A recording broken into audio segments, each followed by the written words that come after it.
Jana Vallabha Girivara Hari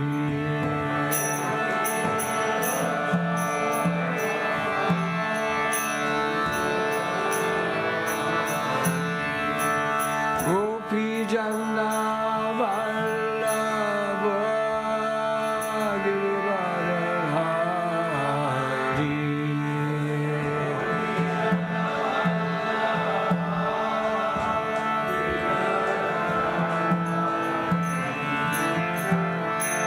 Yashoda Nandana Brajana Ranjana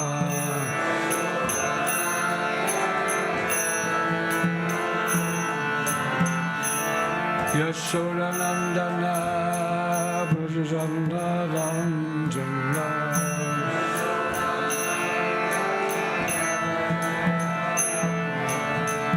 Jamuna Tira Vanachari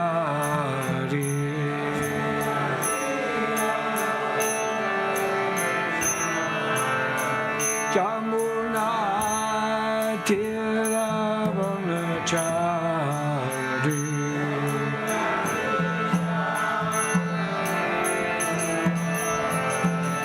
Jaya Radha Madhava Kunja Bihari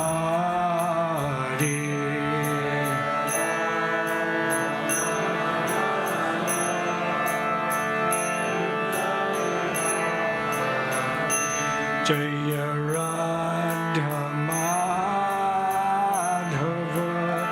Kunja Bihari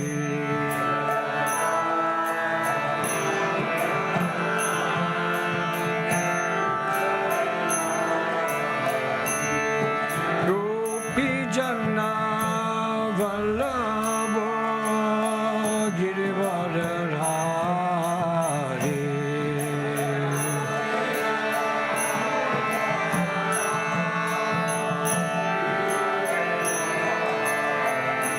Jaya Gopi Jana Vallabha Girivara Hari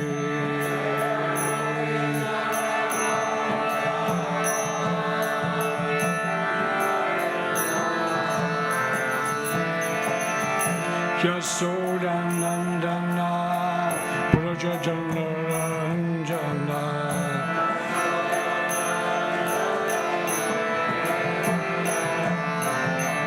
Yashoda Nandana Brajana Ranjana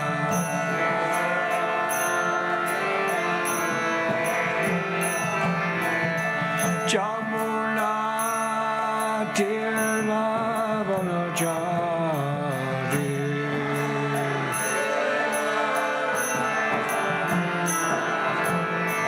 Jamuna Tira Vanachari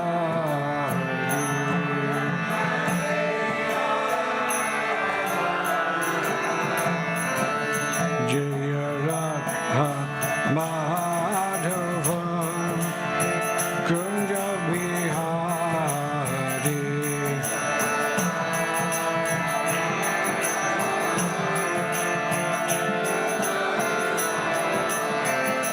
Jaya Radha Madhava Kunja Bihari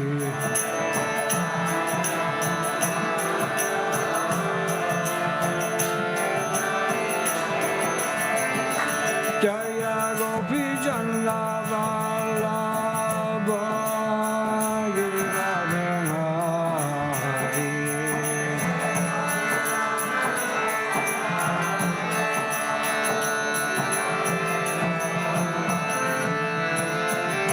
Yashoda Nandana Brajana Ranjana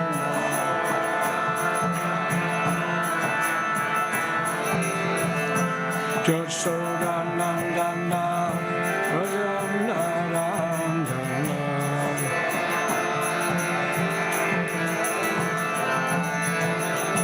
Jamuna Tira Vanachari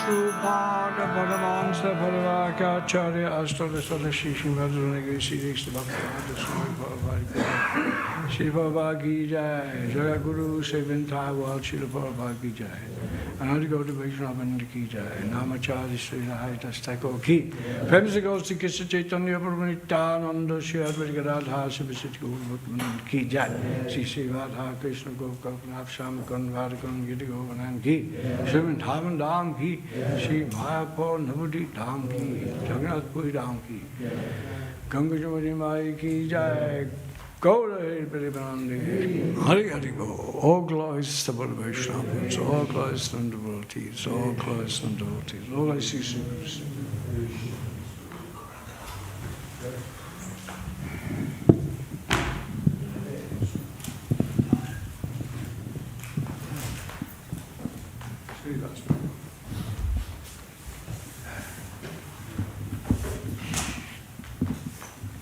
Om Namo Bhagavate Vasudevaya. Om Namo Bhagavate Vasudevaya. Om Namo Bhagavate Vasudevaya. Today we're reading from the Srimad Bhagavatam. And it is the appearance of the Lord Varaha, one of the incarnations of Krishna. And the text is 46, isn't it? Yeah, number 46, the text we're reading. So, Maitreya Vacha. Maitreya Vacha Iti Upasitya Manoso Iti Upasayat Manoso Munivya Brahma Vidhabhya Munivya Brahma Vadhyabhya Salilesva Kurakranta Salilasva Kurankranta Udatta Vitavinam Udatta Vitavanim Maitreya Vacha Iti Upasitya Manoso Munabhya Brahma Vadhyabhya Salisva Kurakanta Upadatta Vitavanim.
Madhyatis?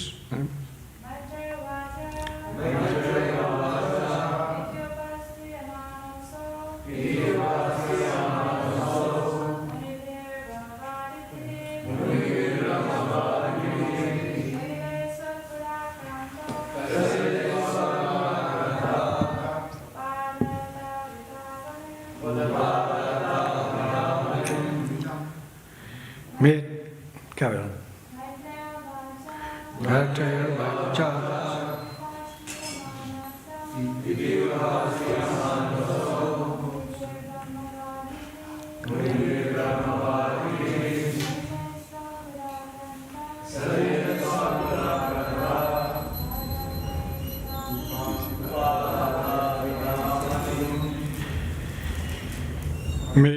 Sisi Vargokananda Sita Lakshman Mansargon Lakija. Maitreya Bhatta, the sage Maitreya said, Iti thus, Upashanti Yamana, being praised by Ashur, Lord Boar, Munubhiya, by the great sages, Brahma, Vedabhiya, and by the transcendentalists, Salile, on the water, Svakuru Akarante, touched by his own hooves, Upadhata, placed, Avita, the maintainer, Avinim, the earth. Translation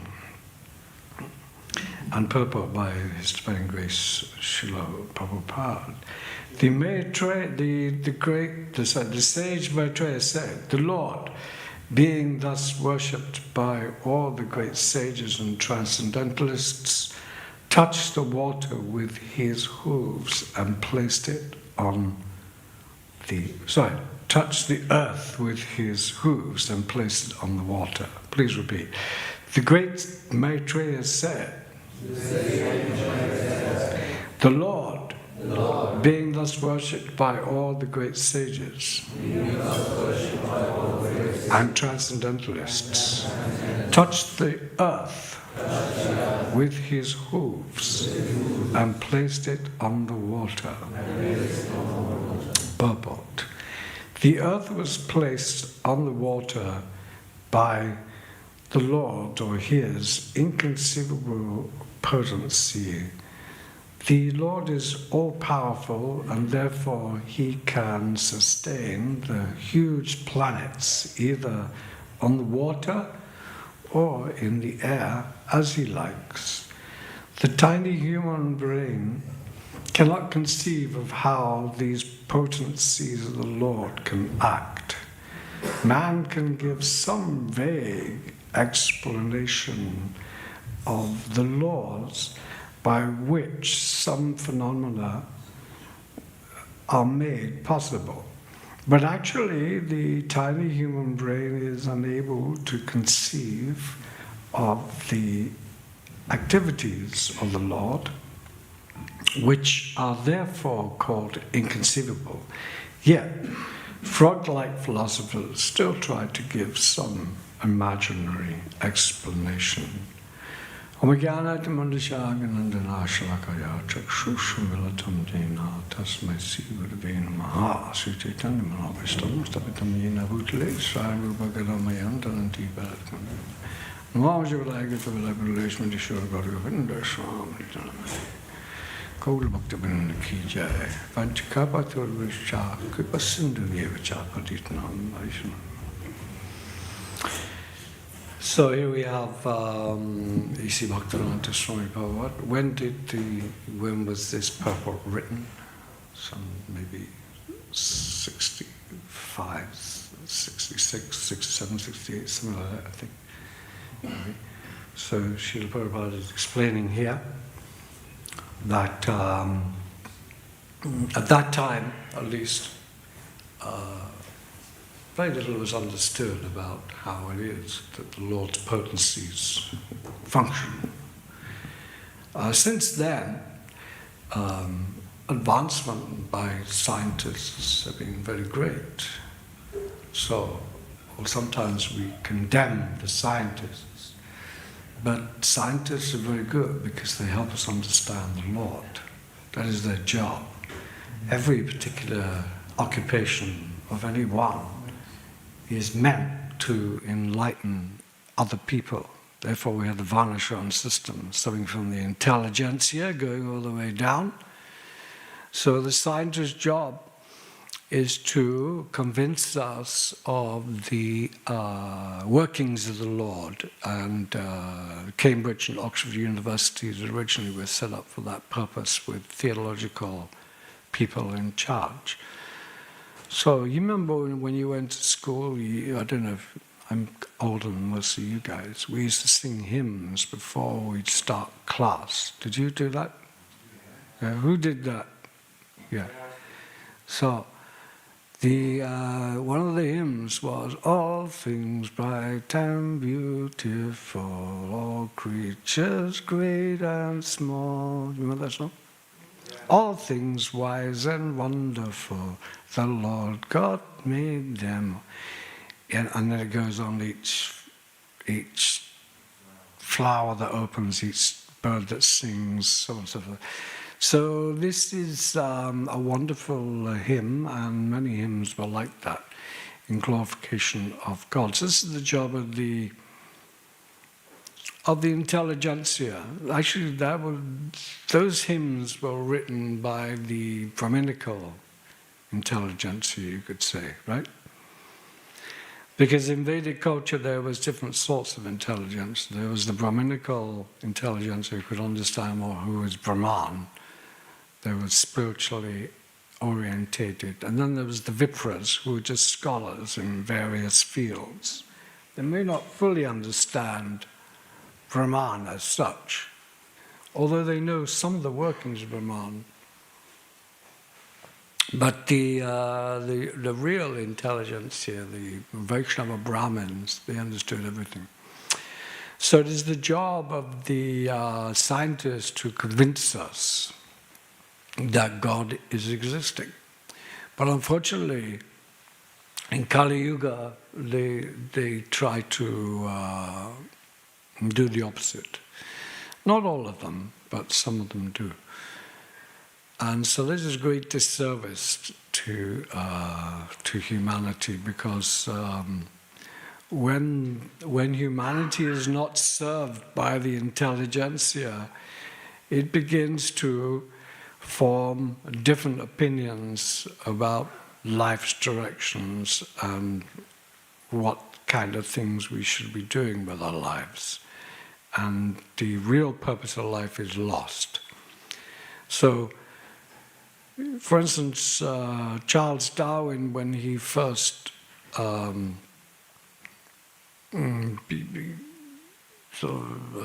speculated upon his theory of,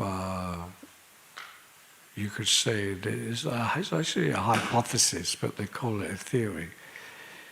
He thought that in future times, everything will be clear. In time, give me time, I'm saying that this is how the energies work, but in time, science will prove me right. So, do you think the scientists have proved him right? Anyone think that they've got anywhere near proving him right? Anyone say? Many people, I think at least 60-70% of the population will say yes. But if you actually examine, nothing's really much been proved right at all. In fact, nothing at all.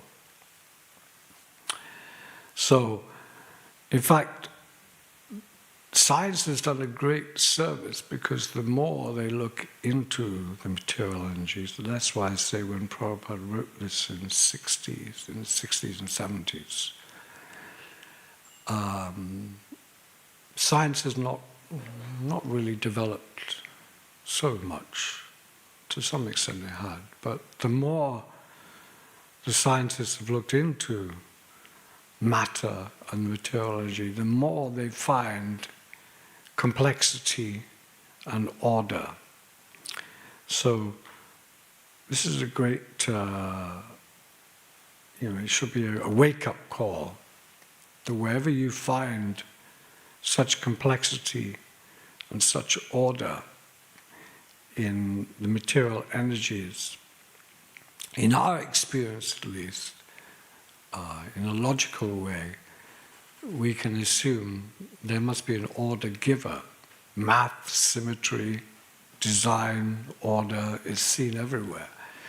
How can we assume such things do not come from an orderly person who is creating such an order? Therefore, Savakara Karanam, the cause of all causes, is in the Vedas. So the more the scientists look into the material world, the more order and complexity they see. And when this particular purport was written, I don't think necessarily that the knowledge of the DNA codes had really come out in so much detail. Some detail was there, perhaps. So Francis Crick, he discovered these codes within the cells, and the DNA coding is within the cell, and that particular DNA coding is transforming the cell and making it into a human form. So one cell becomes 2 cells become 3 cells. Why is it doing that? Because there's a code within the cell.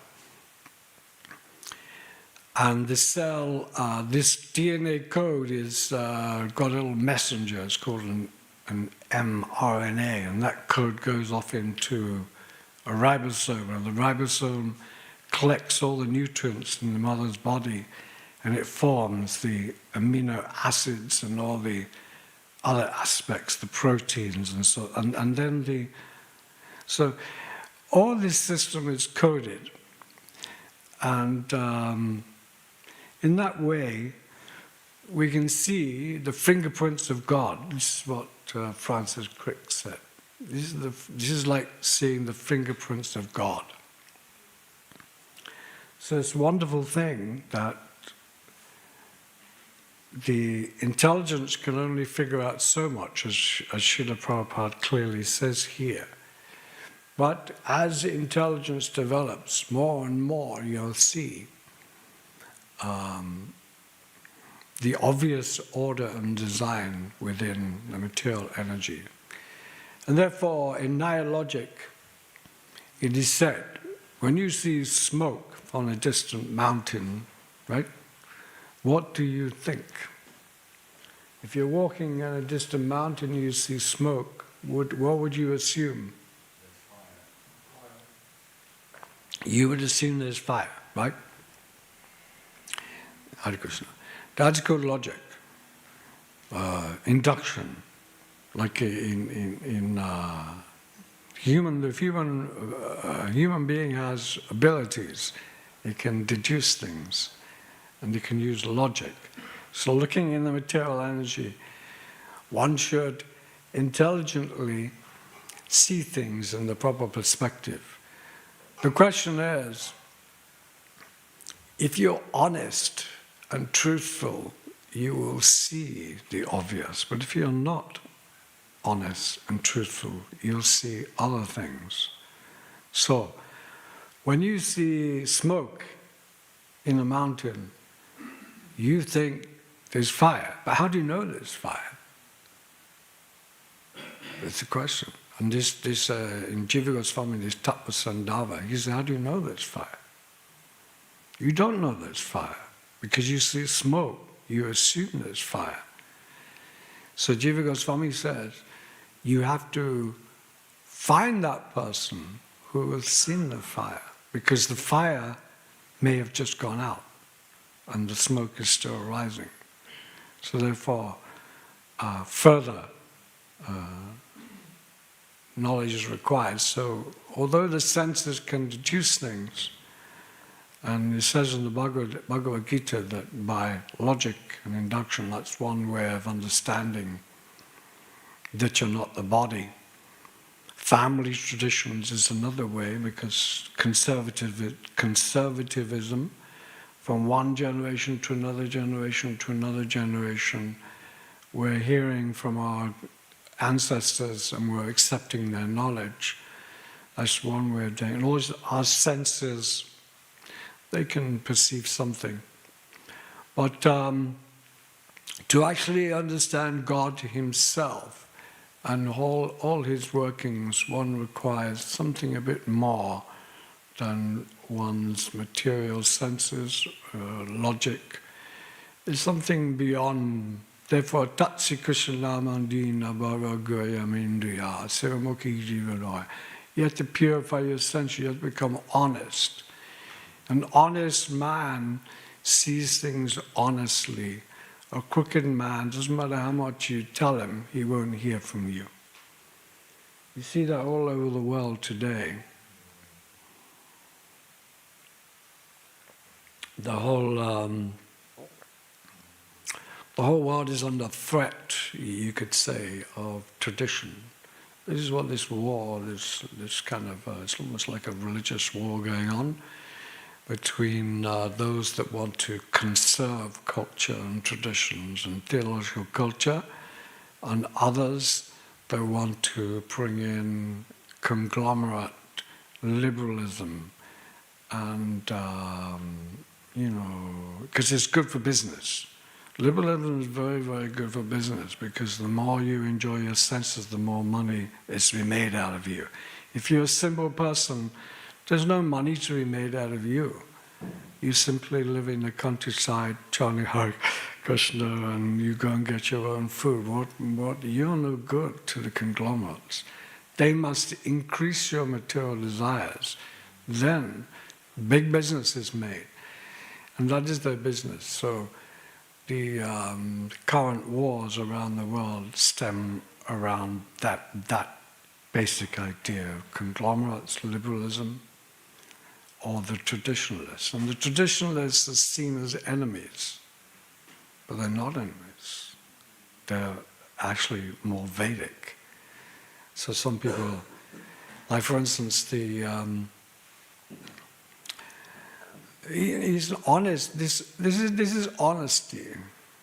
This is honesty, because the conglomerates and the liberalists, they are scientific. They're followers of scientific materialism because scientific materialism fits the bill. It fits the bill of increasing industrialization and increasing wealth. Because it means that you are just a product of material energy and you should enjoy yourself to the maximum. And why not? Because you only have one life, and when you die, you've all finished. So many considerations have to be looked into as to why the atheistic persons develop their scientific materialistic philosophies and who's in with it and what are they preaching. They're dishonest people. They will not admit to themselves that there's a God. So this is dishonest. If you're dishonest or you're crooked, you will not understand God. There's no way you can understand God because your first deceit is that you want to be an enjoyer. You don't want there to be a God. You want to be the God. Therefore, you will place God out of your mind, and you will make every endeavor in every single way to become the master and the lord of all you survey. And those around you, you will try to exploit for your own ends, either grossly or subtly. This is what's going on. So unless you become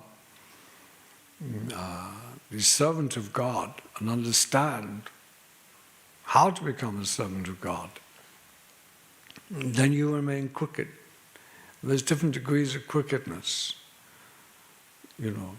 because there's mixtures of crookedness. I like God a little bit, but still I pay lip service to God. But I won't surrender my life to God entirely. I will keep something back from myself.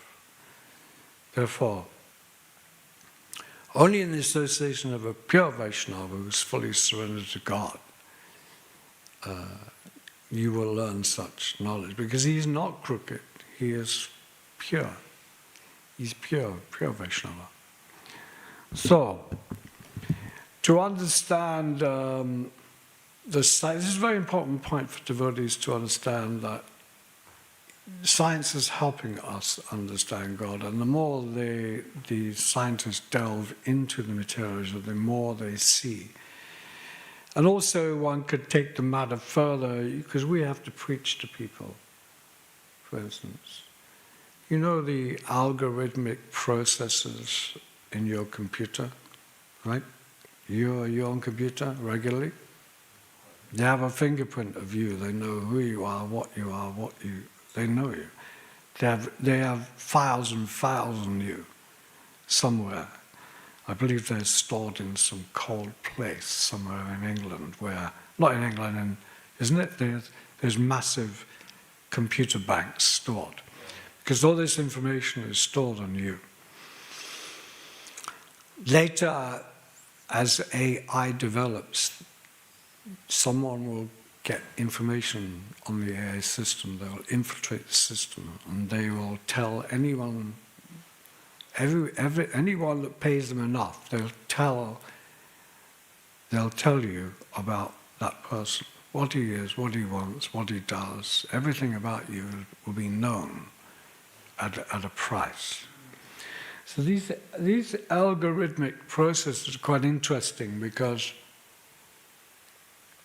they are very similar to the divine algorithmic processes, do you think? Right? Your next body is already forming. Your next, isn't it? So Krishna knows. The material energy knows. As you live this life, your next body is forming. So this is described in the third canto of the Bhagavatam as well. These subtle energies, Prabhupada said, this is a great science of understanding.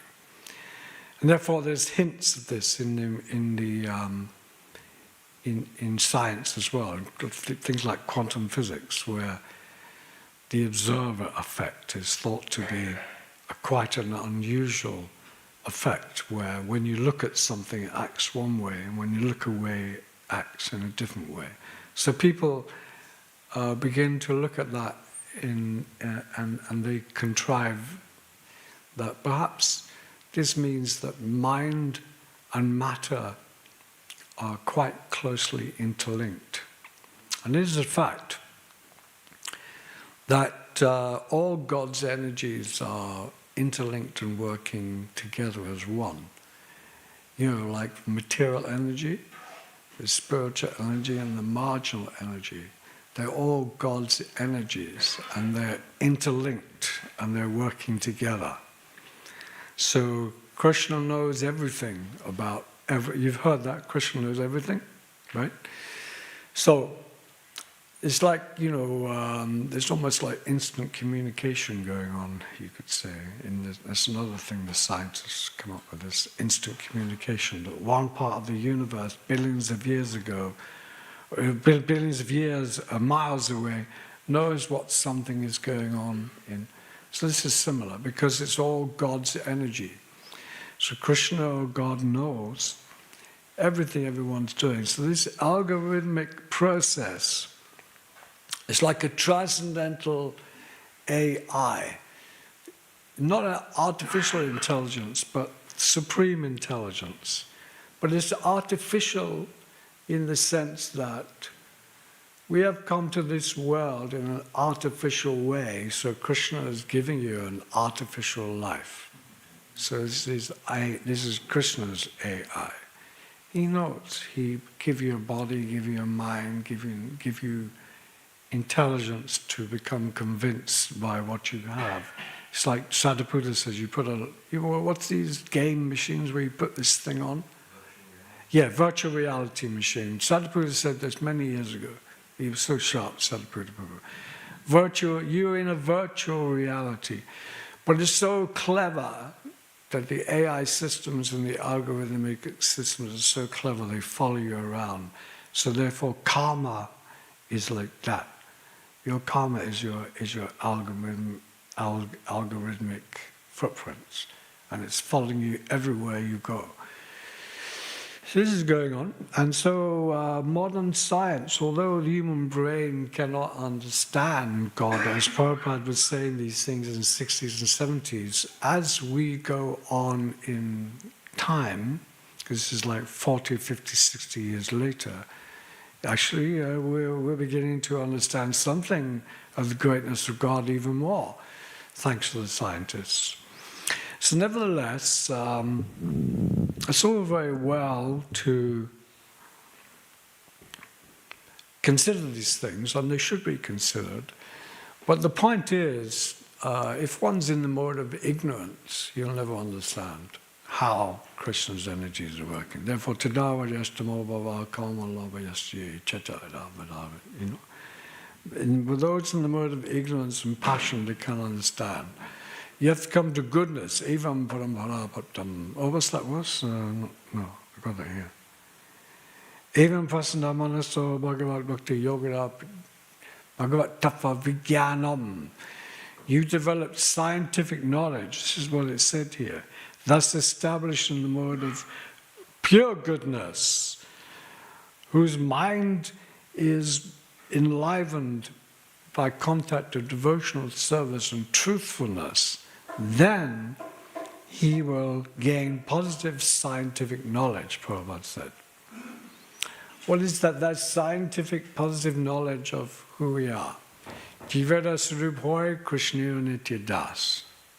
Like that. Tatashta Shakti. We are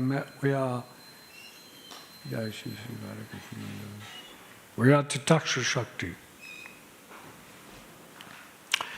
So, Lord Brahma himself, when he first, by the way, this particular chapter of Varaha is describing how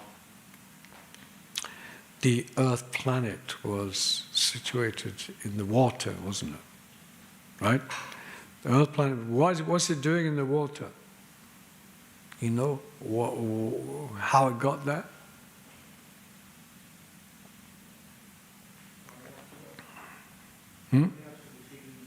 Huh? Yeah, but there's two explanations of the way of why this Leela takes place. Sadhuputta Prabhu, who knows so many things, he says. Not just this, Varaha comes, that's one Varaha, but Varaha comes in other times as well. Because at the end of the devastation, at the end of Lord Brahma's life, what happens to the earth? It becomes inundated, and it's situated below the waters. So when Brahma wakes up again, that planet has to be moved back up to where it should be. So every 4.5 billion years, there is a partial devastation. So the Earth planet is inundated with the waters, and so Varaha or other incarnations of God place it back into the water. Here we see this Leela taking place. So because Lord Brahma is currently halfway through his life, 50 years old I think, is something like that. And I think that the Brahma's day is about halfway through as well. So his life is halfway through and his day is halfway through. So we've got another 2 billion years before that next devastation takes place. So throughout Lord Brahma's life, different time periods are coming and going, coming and going. So this this whole business of, like Lord Brahma, he originally needed knowledge, he needed information, because he was on the lotus petal and there was all darkness. He didn't know who he was, where he came from. So he prayed to Krishna and did austerity. And then after a period of time, he heard the word tapa, and then he became enlivened by Krishna. So this is the point, that you have to do some austerity and you have to become truthful and you have to want to know. Those that want to know will know. God will tell you. God will show you. God will give you light if you're truthful. If you really want something, Krishna will give it to you. Therefore, Brahmananda Brahmati Kona Bhagavanji Guru Krishna Bachai Bhakti, wandering all over the universe, then he meets the devotee because he wants to know. When you want to know, Krishna, he wants to know, I will send my devotee. Depends what you want to know. And Janeshvara Chudashurmiya, some people want to know something of God, but they also want to know, like the Vedas, going back to Lord Brahma, when he was enlivened, he was given information. And therefore he spoke the Vedas. Each one of his four heads, different Veda came. Samar Veda, Rig Veda, Yajna Veda, Atharva Veda came. And also the Itihastras and the Puranas were spoken by all four heads. These Itihastras and Puranas are very helpful.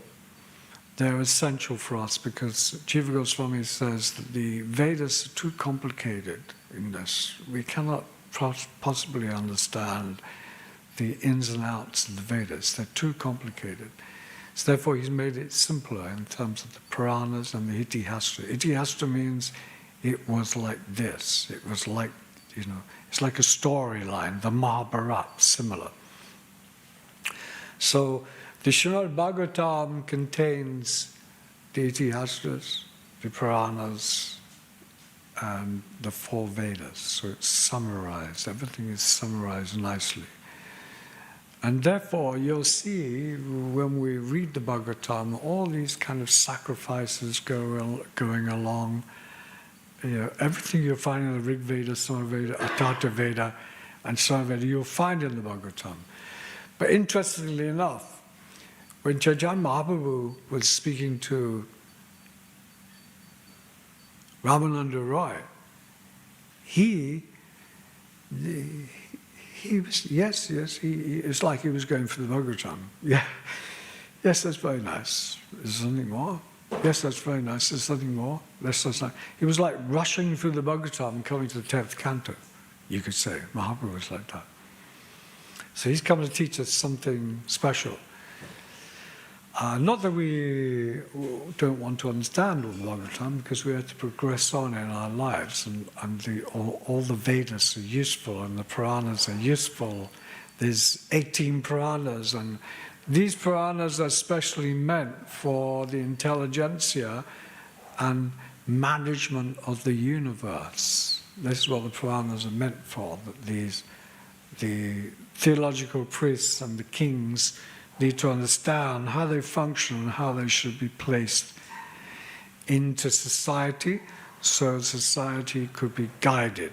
That is the point of the Itihasas and the Puranas.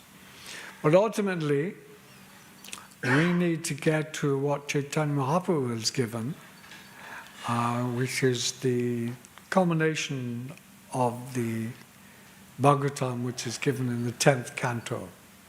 Krishna's Leela, the real essence of everything is given there.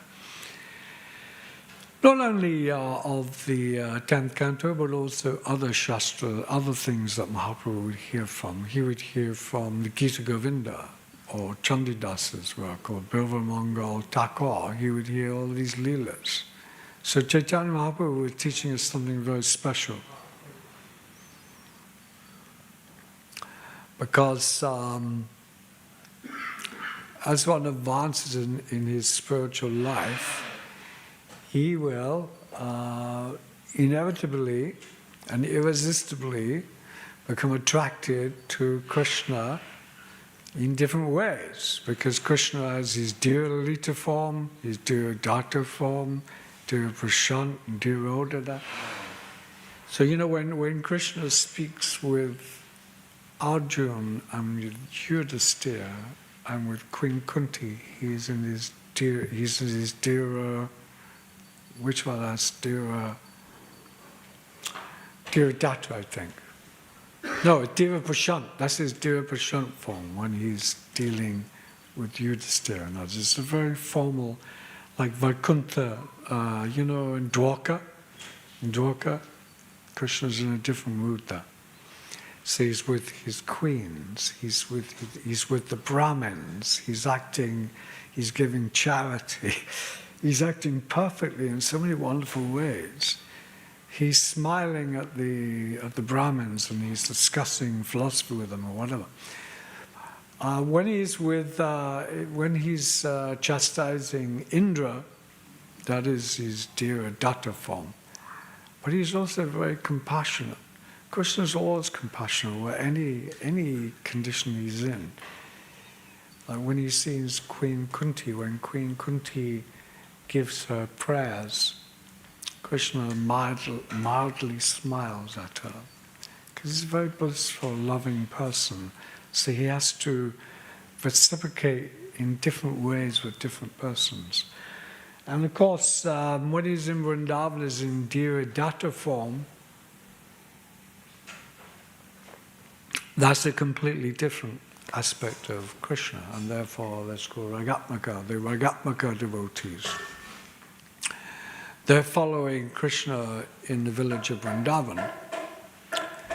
So Krishna has all these wonderful aspects to his personality. So Lord Brahma, he, as the chief engineer of the universe, he acquired this knowledge through sacrifice and through meditation. And so one who is sincerely looking for truth, he will find that same truth. The Brahma Gayatri is like that. The first line of the Brahma Gayatri is like you're acquiring knowledge, like Lord Brahma, you could say. Who am I? What am I? And also, you remember Lord Chaitanya Mahaprabhu, Sanatana Goswami's first meeting? Chaitanya, what did Sanatana Goswami say? He said, "Who am I? What am I? Why am I suffering?" This is what the first intelligent question of Chaitanya Mahaprabhu. So this is the real essence of life too. To understand one's condition. So the scientists, when we become convinced of what they're saying, that there's order, there must be some order supplier. Therefore, okay, if that's the case, what are we doing here? What is the purpose of life? There must be a God. Who is God? What does God do? And then other questions like that can be answered. And one essential element to Krishna consciousness is that whenever you look into the world, you can't deny the beauty of the material world. Everything in the world that you see out there, whether it be relationships with brothers, sisters, lovers, mothers, it's all there. You can't shut your eyes to it. You can't shut your eyes to it. You have to understand this is a tinge of beauty. It's a reflection of a reality. This is our philosophy. For instance, when you go past a school, let's say a secondary school, at 3:30 in the afternoon, what do you see? No? Huh? School's out. Now, 13, 14, 15-year-old, what are they like? Oh God, they're enlivened, they're full of joy, they're full of happiness, they're very enthusiastic for life. There's this girl, there's that boy, there's this one, there's that, isn't it? Isn't it? You can't deny it. This is what's going on. So You'll find in your life, from your childhood all the way to this is a reflection of the spiritual energy. Krishna's giving you a taste. You like this age? Would you like this age? Would you like this age? Do you like this type of relationship? Or do you... And actually it goes further, because in the spiritual world there's many species of life. Perhaps that's why we have to go through the many species of life. We might like to be a bird. I was sitting in my room the other day looking at this bird on the top of the tree. Now, if we, as devotees, do not relate to that bird, and I'm talking about really feel for that bird. If you feel for that bird the way you feel for your family, then you're coming close to Brahmabhuta Pasanatmana Suchiki, isn't it? Is it true? If you just see a bird flying and you just... This is not Brahmabhuta Pasanatma. Any living entity you see, you must feel for. This is Krishna consciousness. And therefore, one time Srila Prabhupada his disciples were watching him. He was watching ants. It's a fact. Any living entity you see, whether it be a dog, cat, bird, pigeon, a butterfly flying from them, how can you ignore that butterfly? You think that butterfly is no one? Why, are you ignoring the butterfly? No. What do you feel for that butterfly? It's a being. What's it doing? It's looking to enjoy. So the real Brahmabhuta Pasanatma, the real Vaishnava, he has such a heart that he is connected to all living beings. So we cannot be academic about this, we must have the feelings for it. So, now these feelings are greatly, you could say, magnified to unlimitedly with the soul, because the soul has emotions. Our soul is covered by this body. We have a little fraction of emotions, isn't it? Little fraction of emotions. But Chaitanya Mahaprabhu, when he chants the holy name, or the pure Vaishnava, all this soul is full of emotions, they all come out. Therefore, weeping, Mahaprabhu's body was, this is the spiritual emotions. So here we see something that is a reflection of it, some enthusiasm to enjoy life. So these Shankaracharya followers, the impulses, they're the greatest, they do the greatest harm. Because they tell you, ignore, just make it one. Where the Vaishnavas, we say, no, just see the beauty of this woman, to see the beauty of this young man, to see the beauty of the mother, of the beauty. We look at the beauty and we face it and we take it head on. Even we take we take life so head on that we'll even take on conjugal mellows of the material world. We're not frightened to take on the conjugal mellows in the material world. We're not going to be shutting our eyes to it. Therefore, Rigviredam Vajavajabhiritam Vishnu, that verse is there. So, there's two verses that work together. In Chaitanya Mahaprabhu, they're like, although they're one and the same, they're totally different. And Rigvedam Vajavajabhiritam Vishnu. If you want to become purified of all lust, hridrogam, the lust in the heart is purified when you understand the wonderful activities of Krishna, the supreme enjoyer, the supreme autocrat in the land of Raj. But his activities are eternal. So it's pure love. Just like we were discussing the butterfly.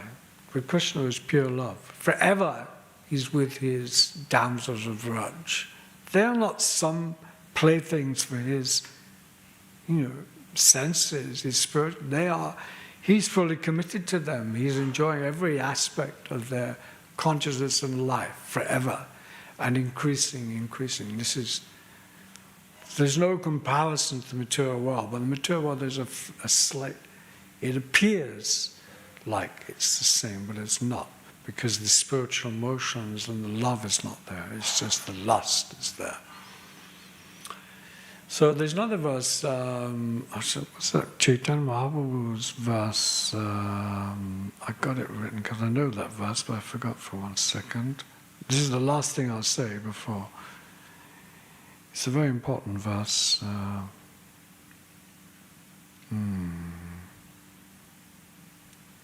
I'll just try to find it. Just hum to yourself while. Or chant. Anyway, I can't find it. It's the verse where Mahaprabhu is telling that it's like poison. What's it? You know that it's like poison. If you see a man with a woman, it's like poison. Niskinchana Bhagavan Bhajam Bhakusha Param Param Jigamashori Sangara Shadashanam Vishayam Hostam Cha Hanta Hanta Piakshataru. Something like that.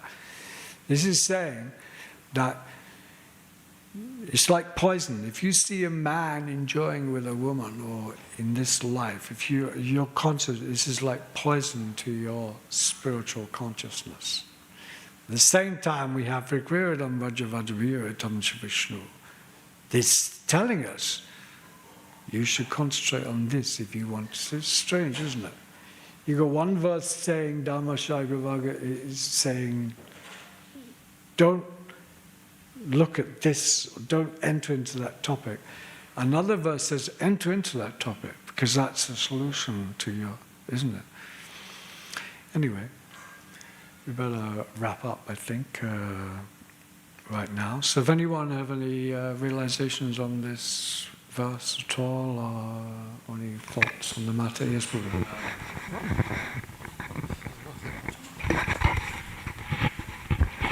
For your scientific class. Just it just occurred to me when you were referencing the Brahmabhuta Prasanatma verse and Butterfly and birds.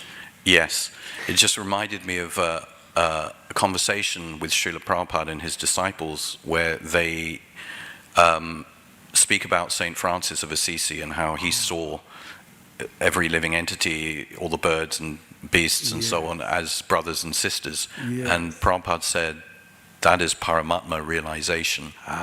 So he was saying he was Paramatma realized. Yeah, that's it. It's beautiful. I have a question. I love the Christians, I really do. Yeah. I really do. I also like Hildegard. Does anyone know Hildegard von Bingen? She's a fantastic saintly person. My God, he's partly speaking, it's like Bhagavatam hearing her stuff. So if you ever get a chance, look up Hildegard von Bingen. She's an 11th century nun. Anyway, yeah. Sorry, I just have a question as well. So I guess the majority of the scientific community still dismiss the idea of intelligent design. You know, they say life and the universe is all the product of undirected material processes. Yeah. But every scientific invention ever made was designed by an intelligence. So do they actually have any example of an unintelligent design, aside from, you know, the universe, which is of course the most complex design, and life itself? It doesn't make any sense, does it? It doesn't make sense at all. It's kind of puzzling, and that's why we were saying how they're dishonest. They're crooked. Therefore, they can't see the obvious, because design. In fact, you know Richard Dawkins. He says in his book, "You will see design everywhere, but ignore it." That's what he says. Ignore it, because if you don't ignore it, you'll think there's God. I'm not joking, that's what he says. Yes. This is how, yeah. They will never accept the obvious because they're crooked. They're demons actually. But fortunately, there's the Discovery Institute, which is like the Bhaktivedanta Institute. So these two institutes are working very well, and they are full of PhD scientists that are theists. And people like Dr. James Torr, He's a brilliant chemist. He's a synthetic chemist himself. And he'll tell you how difficult it is to combine chemicals. Because if you get into mutational process, before the mutational process, you get the primordial soup. Well, how do chemicals bind? It's not so easy to get chemicals to bind together. They don't bind together. Like, for instance, everything in life is the left hand. You know, molecules they're chiral, like our two hands, right? You've got a left and a right. If you hold up your left hand in the mirror, you'll see your right hand.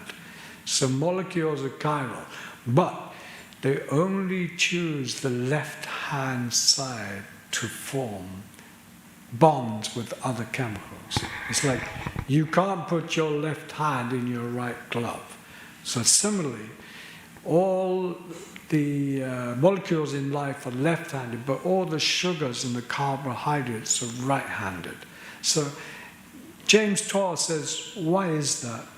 And mixed chemicals, like Prabhupada used to say, mixed chemicals make life. They can't. It's very, very difficult to mix chemicals. They tried to make artificial RNA. They've got it to 5% purity, but you require 100% purity. And to get RNA to 100% purity, you have to heat it, cool it, take it off, add this, add that. If you don't do the proper procedures, it all breaks down. So unless chemicals are perfectly bonded, they simply dissipate. So regarding the primordial soup and the chemicals coming together, even before the mutational process, you know, it's a non-starter. But yet, they'll say in their big papers, and they'll cite, you know, what do they call it? They cite their papers, right?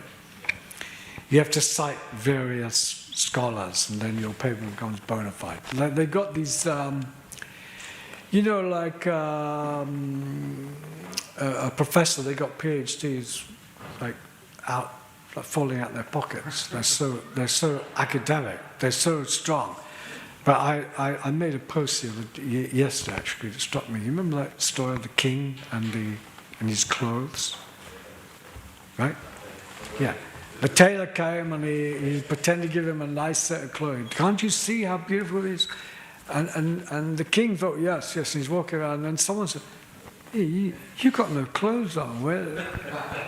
So similarly, these scientists, they have all these but someone, and Prabhupada says this, the layman, like I'm a layman, I'm not a trained scientist, I'm a layman. I'll go to him and say, well, hold on. And then you say, you have all these PhDs, but are you speaking about objective, is this objective truth? Or is this a subjective opinion about how you see the world?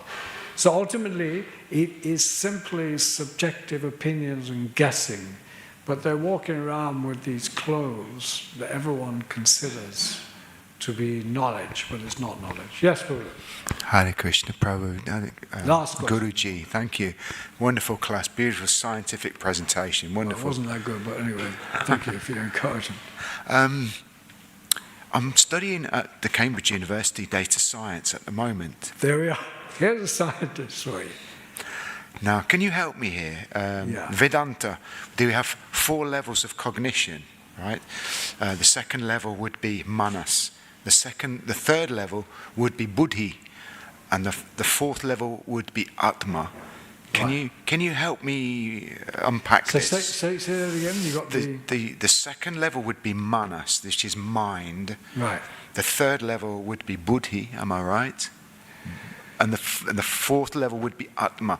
Now, what I'm trying to do is to get an understanding of where artificial intelligence is. Is it in Manas, coming into a little bit Buddhi, and we'll never reach Atma, obviously, because it's connected to Paramatma. Can you help me unpack this a little? Yeah. The artificial intelligence, I wrote on this a couple of years ago. It's a bunch of geeks and intellectuals who are trying to change culture. Ultimately, it comes from America, a lot of this stuff. It comes from America, and it's flooding the world. And it's really, if you have a look at what it is, it's simply one geek or an intellectual who is putting his stuff out there. And, you know, so it's not true knowledge. In that sense, that's basically, and the goal is to change cultures and to influence people to start thinking the way we think and start intellectualizing the way we intellectualize. That's basically what AI is. I'd like to take this up with you later, maybe, if that's possible. So Buddha Yoga is the yoga of intelligence. That's the transcendental intelligence which is bestowed upon the living being.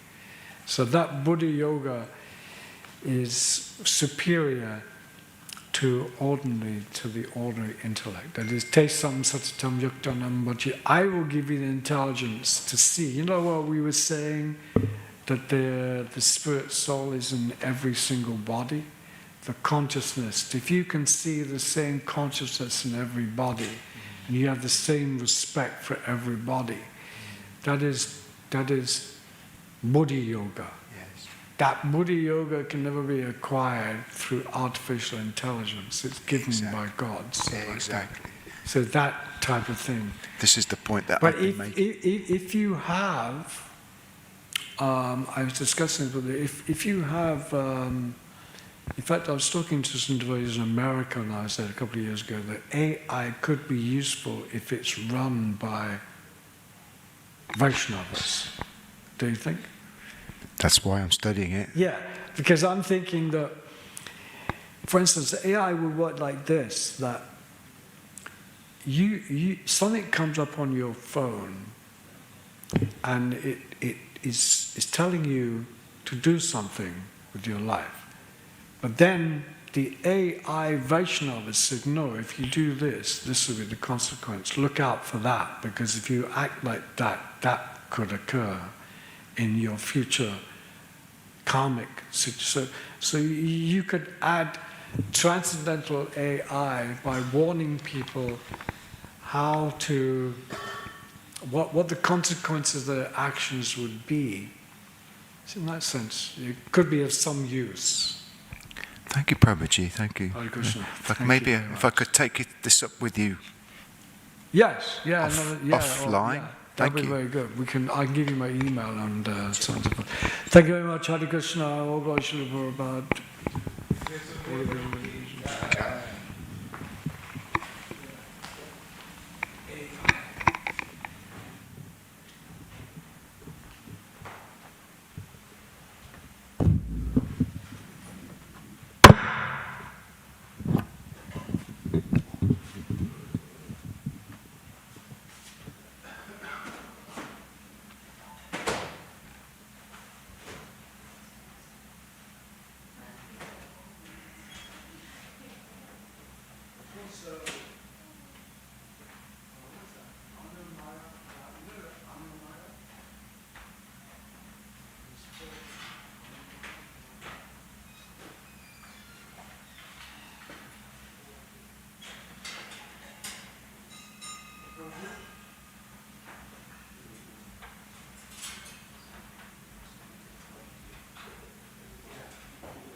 Krishna Krishna Krishna Hare Hare Hare Rama Rama Rama Hare Hare Hare Krishna Krishna Krishna Hare Hare Hare Rama Rama Rama Hare Hare Hare Krishna Krishna Krishna Hare Hare Hare Rama Rama Rama Hare Hare Hare Krishna Krishna Krishna Hare Hare Hare Rama Rama Rama Hare Hare Hare Krishna Krishna Krishna Hare Hare Hare Rama Rama Rama Hare Hare Hare Krishna